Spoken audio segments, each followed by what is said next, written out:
Magandang araw sa inyo mga banateros at eto na nga, babanatan na naman natin ang mga salot sa lipunan at alam nyo, nakakagulat po itong napakinggan ko ho dahil dito ho ay pinitik po ni Yorme o si Isko Moreno, walang iba kung hindi yung mga tuwadkom.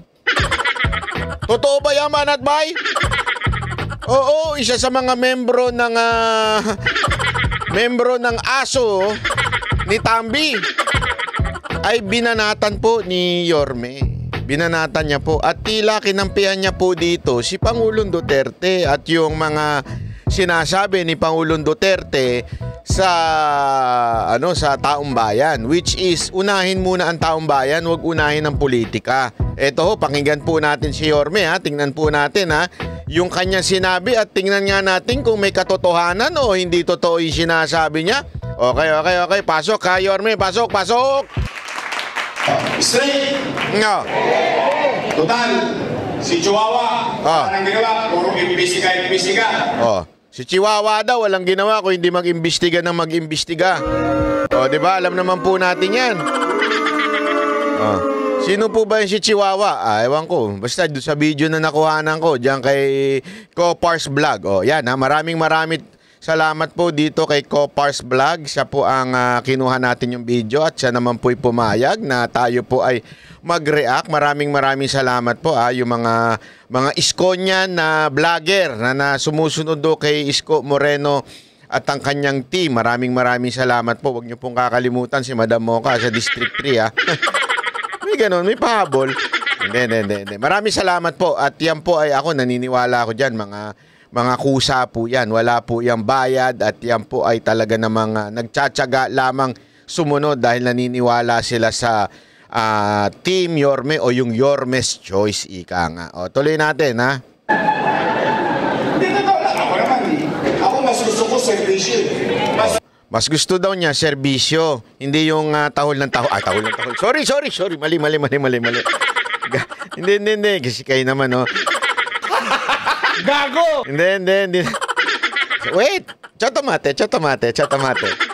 Kasi nasabi dito ni Yorme, ayaw niya yung imbestiga ng imbestiga. Tulad ng ginagawa nito ni Chihuahua daw. Alam naman natin kung sino yung tinutukoy niya, si Congressman Chua. Imbestiga ng imbestiga, mas gusto daw ni Yorme yung tumutulong sa taong bayan, hindi mo yung ganyan. Gusto ko pa yung yung politiko na lagi nasa kalye. Yung maabot mo ng kamay mo, yung kakatok sa'yo may dalang gamot, yung kakatok sa'yo may dalang tenga, yung pakikinggan ka. Ito lang kami. Total, natulungan naman natin siya. Pwede pa palitan na natin yun? Lagyan natin sa dog pound. Ay, grabe naman yun. Grabe naman yun, Yorme. Pwede ba daw palitan natin niya yung congressman na yun? At ilagay na natin sa dog pound. Grabe ka naman, Yorme. Munti ka na. Hindi. Alam nyo, tama naman sinasabi ni Yorme ho. Di ba? Kaysa imbestiga ng imbestiga, mas maganda siguro tuloy-tuloy lamang po ang pagsiservisyo sa bayan. Kaya nga niya sabi niya sana na lang natin yan. Itapon na natin sa dog pound. Ay, hindi naman itapon. Baka makakagat po may rubbish yun ang ating congresswoman Apple Nieto. Yun. Ayan ha. Ipalit natin yan si Congressman Apple Nieto.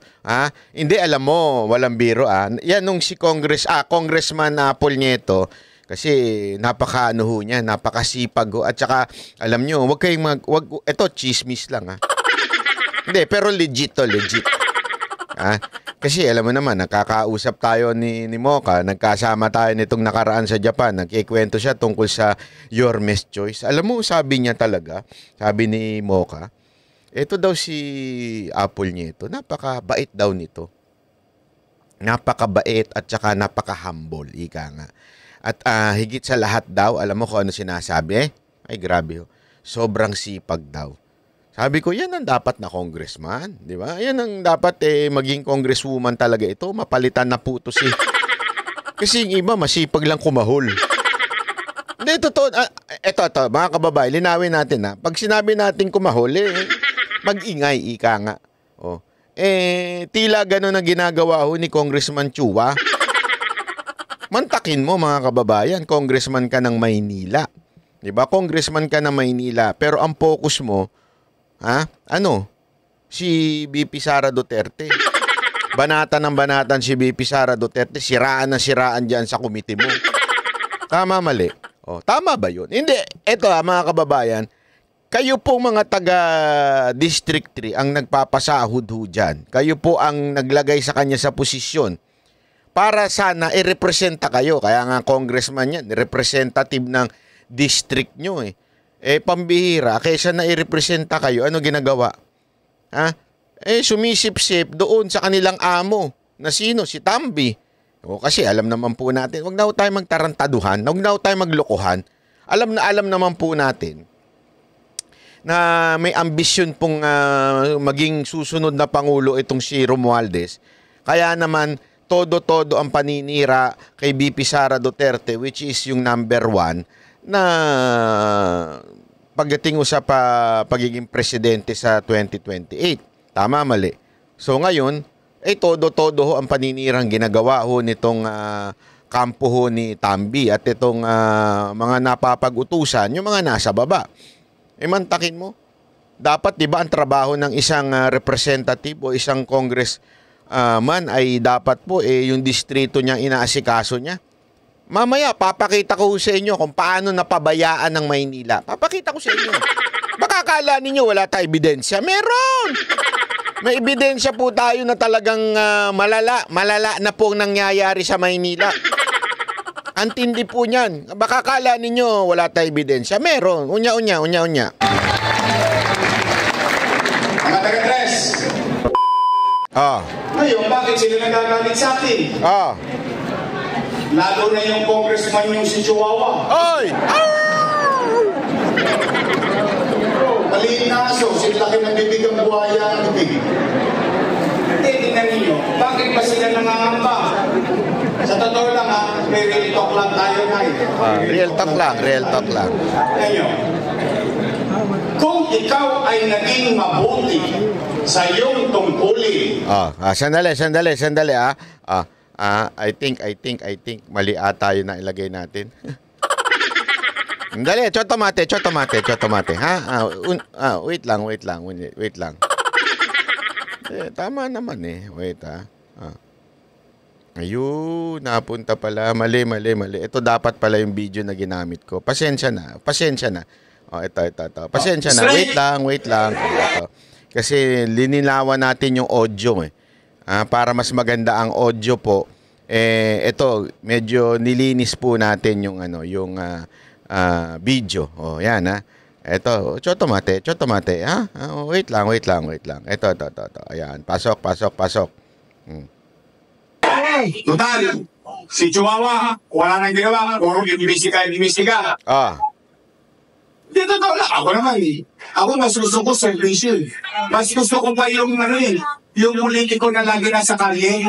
Correct. Yung maabot mo ng kamay mo. Correct. Yung kakatok sa'yo may dalang gamot. Yung kakatok sa'yo may dalang tainga. Correct. Yung pakikinggan ka. Totoo lang kami. Total, natulungan naman natin siya Pwede ba palitan na natin yun? Ayun. Lagyan na natin sa doga pound. Promise. Baka makakagat ko Pero grabe, no? Baka mga gat pa daw. Dali na lang natin sa dog pound. ang ating congresswoman, Apple Nieto. Yun. Mga taga-tres. Ngayon, bakit sila nagagalit sa akin? Lalo na yung congressman yung si Chihuahua. Ay! Maliit na aso, sinlaki ng bibig ang buhaya ng bibig. Hindi na ninyo, bakit ba sila nangangamba? Sa totoo lang may real talk lang tayo Ngayon, kung ikaw ay naging mabuti sa iyong tungkulin, at ginampanan mo ng maayos ang iyong responsibilidad. Kahit hindi ka nakakita ng tao, iboboto ka ulit ng tao. Correct! Tama! Bakit sila nangangamba ngayon? Bakit sila nagdadali?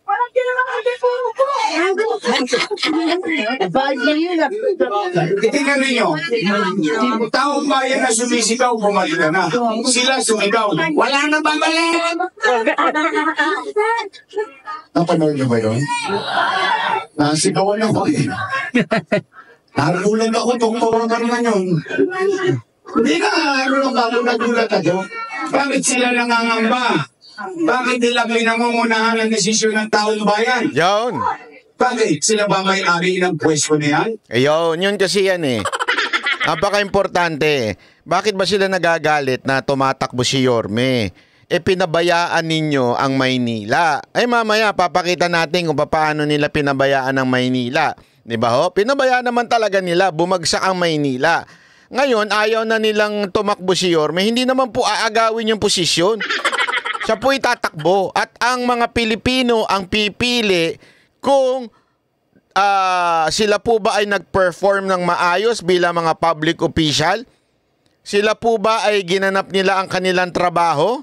O talaga lang na sila po ay nagpabaya, ika nga, dyan sa Maynila?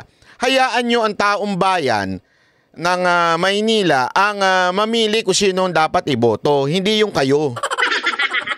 Ay, nako. Ang may-ari ng pwesto niya ay taong bayan. Correct. Empleyado ka lang ng tao. Every 3 years, nire-review mo lang ang kontrata mo. Ayun, tama yan.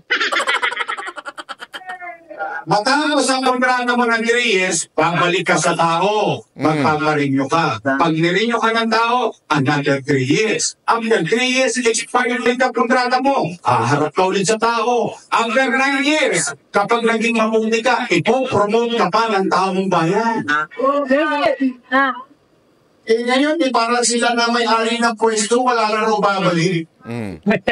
Wow! Chihuahua! Grabe, ha?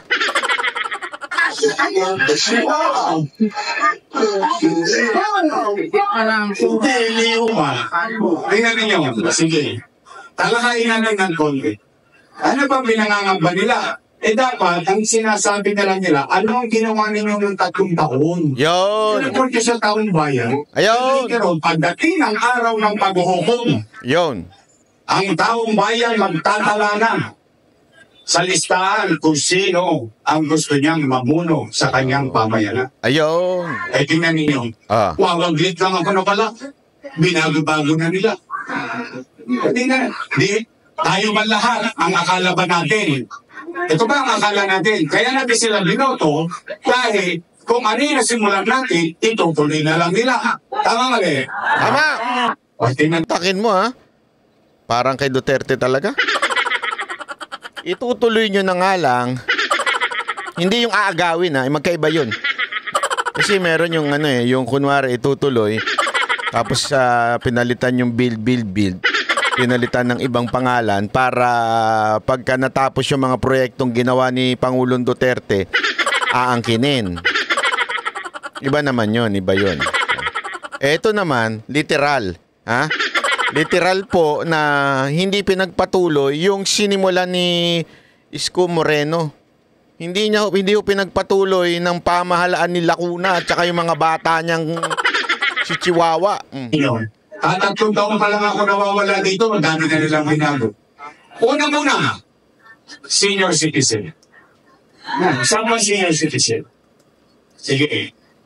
Nay, tay, lola ko.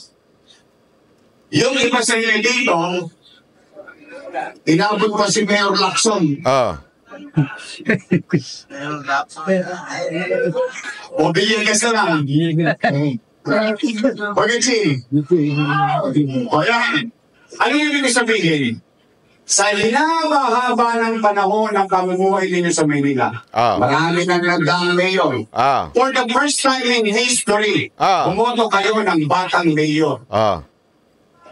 Yung batang mayor na yon, nakapag-isip ng para sa mayaman, ng para sa middle class, ng para sa mahirap, may sakit o wala, butante hindi, pantay-pantay may pension na 500 pesos. Ama Diba? ba? Tama! Kasi ayaw ko mag-claim. Kayo magandang listigin ito. Dami nyo nang inabot na mayor. Tama! Tama ba? Correct! Wala yan ng araw. First time. Ulitin natin ha. Sinabi natin, yaman, middle class, mahirap, butante, hindi, may sakit o wala. Tanong, tay, totoo ba yung ginagawa nila ngayon? Na ano? Na kapag hindi mo nakuha at wala ka sa araw ng payout ng first quarter, forfeited na siya sa second quarter? Grabe. Karampol ng pera. 500 piso na lang pinagdadamot pa natin. Grabe, no? Yung totoo niya, Pag hindi mo daw nakuha, wala na, forfeited. Grabe talaga. Alam ko kung bakit ganyan yung mga yan. Hindi kaya dinadahilan lang nila yung sinabi. Kasi si Yorme, daming inutang, kaya nagbabayad kami. Nagbabayad ba talaga? O baka naman sa iba napupunta. Di natin alam, ha, mga kababayan natin dyan sa Maynila. Kayo mga senior citizen na number 1 na naapekto. Alam mo, yan ang isang bagay na alam mo, masasabi kong talagang malapit ang puso ni Yorme do sa mga matatanda, sa mga senior citizen. Kaya nga, alam mo, gustong-gusto ni Mocha kasi nga, yung team, yung Yorme's Choice, dahil ganun din po siya, malapit din po sa mga matatanda po si Mocha, sa mga lola, lolo, di ba? Katulad ni Yorme, ganyan, malapit din po sa mga lolo't lola. Tapos biglang ultimo 500, ipagdadamot pa ng mga Lacuna's Choice, kadiri, ha? Labo ninyo, ha? Di ba? Dan, ngayon, o subukan niyo nung pasang SM, hindi naabot sa bahay ninyo. Ito lang. Lilimandaan na lang, pahirapan mo pa yung mga matatanda. So, ano gagawin ngayon ng mga matatanda? Di araw-araw yun, nag-aabang. Samantalang ng araw, nung ninumpisahan ko yan, ano sabi ko? Tay, lolo't lola, pumanatag kayo. Pag hindi nyo nakuha yung first quarter, doble kayo sa second quarter. Tama mali. Ganun kay Yorme. Pag di nyo nakuha yung first quarter, doble kayo sa second quarter, kambibihirang buhay rin. Pero dun sa Team Bitter, walang ganun. Ba't ganun? Pera ng taong bayan yan eh. Bakit nyo ba pinagdadamot sa taong bayan yung pera na yan? Sa inyo ba yan? Kayo ay naatasan laang na mag-ayos, magbigay sa tao. Ba't nyo pinagdadamot? Busy kasi sa hearing. Busy. Hindi, sasabihin na naman nila, Banat Bay, hindi naman mayor si Congressman Chua. Oo, pero syempre team yan eh. Magkakasama sila dyan eh. Team yan ang Lacuna, yung mayor, tapos yung mga tulonggis niyang mga congressman. Team sila dyan eh. Kita nyo, sino-sino yung mga Hindi, eto na lang. Tanungin ko kayo. Sino-sino mga congressman dyan? Ayun, yung mga kasama sa Tuwadcom. O yung mga kasamang panayang hearing. Kaya nga ako dito, ramdam ko na pinagtanggol ni Yorme si Pangulong Duterte. Pinagtanggol niya dito. Bakit kanyo? Kasi sinasabi niya, hearing kayo ng hearing. Hindi naman yan. Tsaka nakausap ko rin po si Yorme. Yan din po ang lagi niyang sinasabi. Bakit ba laging hearing ng hearing? Tapos na yan eh. Tapos na po yung pangyayari na. At saka ito, pasensya ka na Yorme, bubukingin lang kita. Hindi, bubukingin ko lang si Yorme. Baka naman, baka sabihin niya chismoso ako. Pero gano'n na nga. Hindi, sinabi niya po talaga sa akin na ipahatid ko daw kay Pangulong Duterte at kay VP Sara Duterte na sumusuporta siya. Basta sumusuporta po siya sa pamilya Duterte. Totoo, walang biro. Sinabi niya po yan sa akin. Hindi sabi niya pa nga, hindi na tama naman yan, ginaganyan sila. Wala namang ginagawang masama yung dalawa. Nananahimik na si Pangulong Duterte, si VP Sara Duterte, nagtatrabaho na. Bakit nila ginaganyan? Tapos eto nga, nagkataon naman, etong congressman na bumabanat sa kanya, mga taga Maynila pa. Sa matter of fact, kinausap pa nga daw ni Yorme yung mga congressman na yun. Hindi ko na sasabihin kung sino doon sa particular na congressman na yun. At sinasabi, bakit nyo binabanata ng mga Duterte? At nagsabi daw. Totoo, nagsabi daw kailangan kasi utos Sino kaya yun? Hindi natin masasabi yun kasi ayoko nang masyadong maging chismoso. Pero kinuwento sa akin yun. Naku po, tayo dyan. Pag hindi mo na ako first quarter, third quarter, tiniginig ka sa third quarter. Yo, tama. In fact, ano sabi ko? Tay, okay magkalala. Hindi nyo kailangan magkabala, magmadali, para ka lang nag-iipok sa bako. Pag hindi mo nakuha January, ang Nobyembre, pagdating ng Disyembre, maglulubi-lubi tayo. Enero, Febrero, Marzo, Abril, Julio, Agosto. Hey!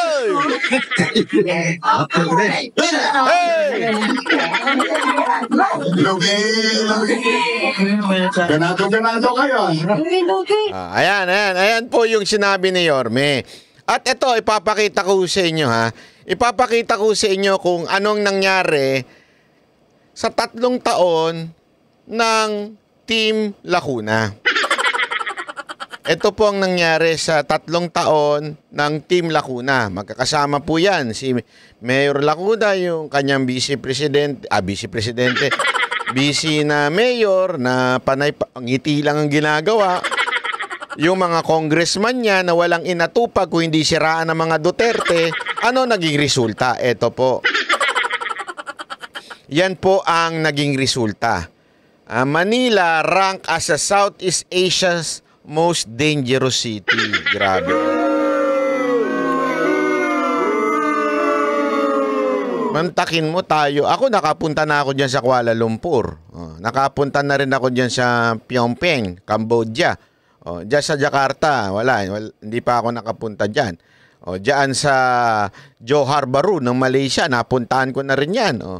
Mantakin mo. Mas delikado pa daw sa atin. Dangerous city, most dangerous city ang Manila, pambihira. Sandali, banat ba? Hindi naman sagutin ng mayor yan, di ba? Pulis yan, dapat national police yan. Hindi ho. Tandaan natin na ayon sa local code, nasa supervision pa rin po ng local government ang mga pulis na inilalagay sa kanila. Kaya nga meron silang meron silang say pagdating sa sino ilalagay. Meron silang say diyan. Hindi ho totoo na wala silang pananagutan. At saka magtuturuan na lang tayo. Pagka number 1 ng city, aangkinin ng mayor. Pero pagka naging most dangerous city, ituturo sa national government. Hindi, di ba ho? Pangalawa, bakit? Nung panahon ni Yorme. So, ibig nyo ba sabihin? Hindi kasi kung ang palusot ninyo, yung PNP ngayon, so sablay ang PNP. Hindi, naman. Sa ilalim naman talaga ni Marbil. Medyo... ibig sabihin, hindi pa pwedeng magturuan lang na magturuan. Kasi tandaan ninyo, hawak nyo yung barangay captain, hawak ninyo yung mga kagawad. Kasi yan ang mga unang re-responde. Yan ang unang magbabantay. 'Di ba? Sa mga, alam nyo na, sa baba. Kaya nga yan ang unang takbuhan yung barangay. Kaya kung maaalala ninyo, pagka meron kayong problema, inaayos muna sa barangay yan bago dalhin sa pulis. Kasi sila yung part ng community. Ang pulis, yung iba nga dyan, hindi pa tagad dyan Inilalagay lang ng national government dyan. Pero yung pinaka-main na nagbabantay dyan, yung tanod, yung mga kagawad, at saka barangay captain, sila pong unang re-responde. At yan po ay lahat ay nasa ilalim po ng mayor. Nasa ilalim po rin yan. At kasama po nila dyan, walang iba itong congressman. Kasi ito ang problema eh. Pagka-success, inaangkin ng mga congressman, ng mga mayor. Pero pagka ganyan, magtuturo na sila. Wala naman kaming kinalaman dyan. Ulul, meron. Sorry, pero meron. Meron kayong kinalaman dyan. Hindi pwedeng lusutan nyo to at sabihin ninyo, hindi, ano yan? Hindi, wala kaming kinalaman dyan. Hindi. Kahit congressman ka, may kinalaman ka dyan. Kaya ka nga congressman eh. You are the representative of your district. Representante ka. So, ang iyong papel, magtrabaho sa kamara, gumawa ng batas, o di kaya, alam mo yon, kung meron mang nakatawag pansin sa'yo tungkol sa crime rate. Hindi, eto tanongin ko sa inyo. Manila ang pinaka-dangerous city sa Southeast Asia. Bakit hindi kayong mga congressman mag-privilege speech dyan, punahin ng mga PNP? Di ba, i-pressure nyo PNP. Bakit ganito kami? You have all the power because you have the money. You are, sabi nga, di ba, kayo yung may budget, may hawak dyan. Bakit di ninyo punahin? Bakit di kayo gumawa ng hearing? Ba't hindi nyo ipatawag ang mga pulis ninyo? Bakit di nyo patawag ang chief of police ninyo? Tama, mali. Kung ginagawa nyo trabaho nyo. Busy kayo kay Duterte. Yun ang totoo, busy kayo kay Sara Duterte.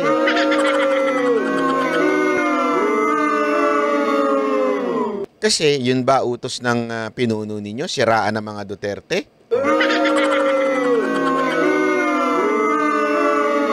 Yan ang ginagawa ninyo ngayon eh. Kesa na sana magpahiring kayo o bakit nagkakaganito itong lugar na... Mantakin mo. Capital. Ang capital po ng Philippines, hindi letter P ha. Ang capital po ng Philippines, Manila. Tapos, yan ang pinaka-dangerous city. Anong kahihiyan yan? Hindi ho, di ba ho? Alam mo, kaya nga, kikwento ko lang sa inyo, ha? Kwento ko lang sa inyo. Yun nga sa Japan, eh. Di ba, siyempre, alam naman po natin, Tokyo yung parang pinaka-main city dyan sa Japan. Alam niyo sa pinaka-main sa Tokyo ay yung Shibuya tsaka Shinjuku, di ba? Kaya nga sa Shibuya, pinagbawal na yung Sa Tokyo, pwede ho yung umiinom sa labas. Pero sa Shibuya, pinagbawal na nila yun. Kasi ganun sila pag nakakita sila ng something. Kasi nga nagkaroon ng yung mga, I think it was the Halloween, nagkaroon ng konting problema. Minsan, dumadami yung manginginom tapos nasa karsada. Pinagbawal ho nila. Sino ang gumawa nun? Kapulisan lang po ba? Hindi. Ang pulis po, they only execute laws. Batas. Ordinansa sa Pilipinas, di ba? Bakit hindi ho natin pagukulan ng pansin yun? Don't tell me, porket ka congressman ka, hindi mo pwedeng kausapin si mayor? At sabihan mo si mayor, kung kampanya nga, sama-sama kayo dyan. Pwede mong katukin. Mayor, ano na nangyayari sa lugar natin? Bakit ganito to? Gusto mo ba ng proyekto? O ayusin mo ang Maynila. Ayusin mo yung maging safe tayo. Paano papasok ang mga negosyante niyan? Kung mababasa nila yan, Manila rank as Southeast Asia most dangerous city. Di ba? Anak kayo ng tutsang kalabaw. Yan yung sinasabi ko eh. Di ba? Sana naman po, instead na namumulitika kayo,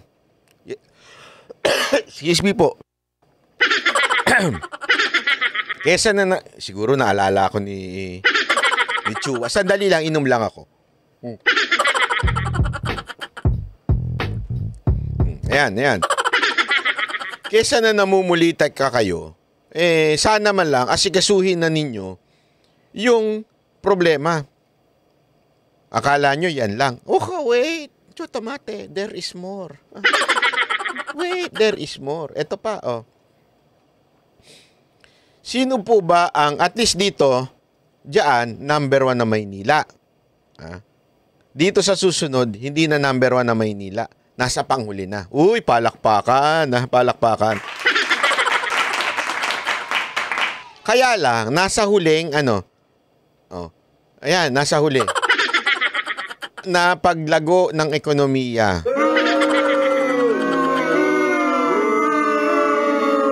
Sa Pilipinas, mantakin mo. Nasa huli ang City of Manila. Nakakahiya. Nakakahiya.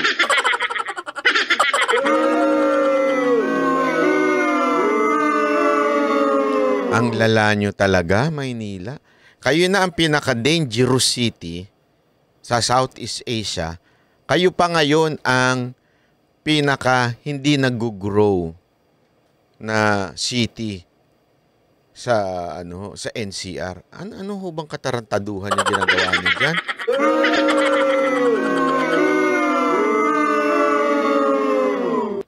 Sana ho asikasuhin niyo na 'yan.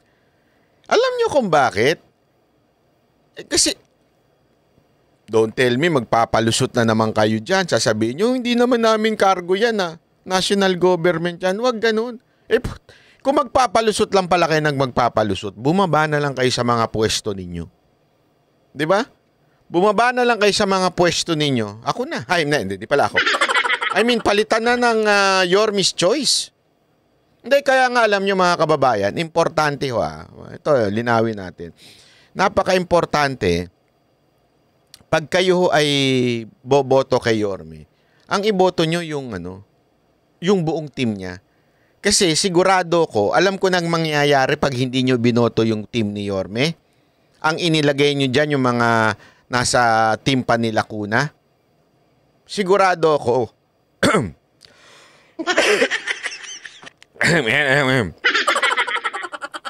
Sigurado ko, kanila po yung guguluhin o pipigilan nila yung mga gagawin ni Yorme. Kaya dapat, straight Yorme's choice tayo. Palakpakan.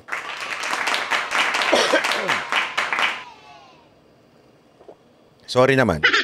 Nakalunok. Hindi, nakalunok. Hindi, medyo we're not feeling well. So, I hope you understand. I hope you comprehend. No. Anyway, ayan po ang nangyayari ho dyan sa Maynila. Bakit? Sa pamumulitika ng mga congressman natin. Kaya nga si Yorme nabuisit na Nabuisit na po si Yorme at sinabi niyang namumulitika kasi. Masyado kayong hearing ng hearing Kung siya lang daw tatanungin, hindi dapat ganyan. Dapat po nakapokus sa baba, bumababa kayo, kinakausap ninyo yung mga constituent nyo. Tanungin nyo sa mga sarili ninyo. Kayong mga taga Maynila, kailan nyo huling nakausap yan si Congressman Chua? Kailan nyo nakausap yan si Congressman Abante? At saka yung isa pa, hindi ko na matandaan yung pangalan nun. Yung kamukha daw ni Bentot. Hindi ko sure kung sino yung pangalan nun Pakilagay na lang dyan. Kung sino po ang, kailan nyo po sila huling nakausap? Siguro, nakausap nyo na lang sila nung nagkaroon na ng filing of candidacy. Dahil nagparamdam na uli sila, dahil nakita nila siya Yorme's Choice, gumagalaw na. Nagparamdam na sila siguro. Malamang sa malamang. Tama, mali. Diba? Malamang sa malamang, nagparamdam na sila ngayon. Pero noon, before the filing of candidacy, hindi nyo mahagilap yung mga yan. Nasaan? Ayun, nasa hearing. Diba? Mga frustrated senator yung mga yan. Na dapat sana, kaya nga, alam mo kasi dapat, senador na yun Yun yung, ang senador, ang kanilang iniisip, kaya nga binoboto sila ng nationwide Ang iniisip nila yung buong bansa, di ba? Kaya nga po sila senador. Tapos, bakit nadoble? Bakit nagkaroon pa ng mambabatas na per district? Kasi the purpose of that is para ma-representa yung mga maliliit, yung district. Bawat distrito ng buong Pilipinas ay ma-representa. Kaya nga merong Congress. Pagdating sa national issue, dapat Senado na ho yan. Kaya nga, ang tawag ko sa mga congressman ngayon na panay ang hearing. Mantakin nyo ngayon lang nangyari sa kasaysayan ng Pilipinas yan. Inaabot sila hanggang madaling araw para lang sa hearing at batikusin ang Vice President. Noon, wala namang ganyan eh. Diba? Sana lang po mga kababayan, mag-isip-isip po tayo. Bakit po ba nagkakaganyan? Dahil naglagay ho tayo ng mga congressman na katulad ni Chua at ni Abante. Kaya sana po, sa susunod na eleksyon sa 2025, pwede po ba isyutan natin sila sa Inodoro? Ako, balita ko kasi, sabi ni Mocha, Banat Bay, marami kang dito, subscriber sa Maynila. Ako po, nakikiusap ako sa mga subscriber ko. Baka naman pwedeng wag nyo nang iboto itong dalawang ito. At ikampanya nyo rin na wag na silang iboto ng mga taga sa inyo. Tanggapin nyo yung mga ayudang pinamimigay nila. Okay yun. Bulsa ninyo, pera nyo yan eh. Pero wag nyo nang iboto. Palihim nyo na lang wag na iboto. Straight your mischoice na tayo. Ha? Okay po. Maraming salamat po. Ako po si Banat Bay. Sana po magkita tayo sa uli sa susunod na video. Bye-bye. Yan ang Banateros, boses ng ordinaryo Pilipino. Banateros ay walang makaka